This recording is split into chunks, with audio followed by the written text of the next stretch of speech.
সম্পর্ক আমাদের দুজনার, বুঝদার তুমিও না আমিও না। সময়ের সাথে সাথে আমাদের দুজনকে বুঝতে হবে। ভুল বোঝাবুঝি থাকলে কষ্ট দুজনারই হবে। দুজন দুজনকে সব সময় বিশ্বাস করতে হবে।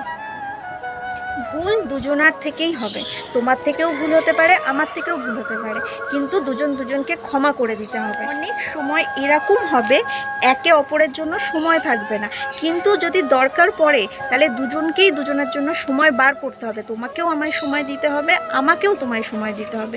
দেখো, চারপাশের মানুষজন কিন্তু আছে ভুল বোঝানোর জন্য। কি সবাই চায় সম্পর্কটা ভেঙে যাক, কিন্তু আমাদের সম্পর্ক আমাদেরকেই এক জায়গায় বসে সেই সম্পর্কটা সমাধান করতে হবে। যে কোনো সমস্যা হলে তার সমাধান করতে হবে। যদি তৃতীয় ব্যক্তি এসে যায় তাহলে বুঝে নাও সম্পর্কটা কিন্তু ওখানেই শেষ হয়ে যাবে। সেটা তখন তুমিও ভালো থাকবে না, আমিও ভালো থাকবো না। কথা কিন্তু তো একদম ঠিক। সবাইয়ের জন্যই এটাই করা উচিত, তৃতীয় ব্যক্তিকে ঢোকানোই উচিত না। নিজেদের ঝামেলা নিজেদেরই মিটিয়ে নেওয়া দরকার। কথা কিন্তু একবার ভেবে দেখবেন বন্ধুরা। একদম।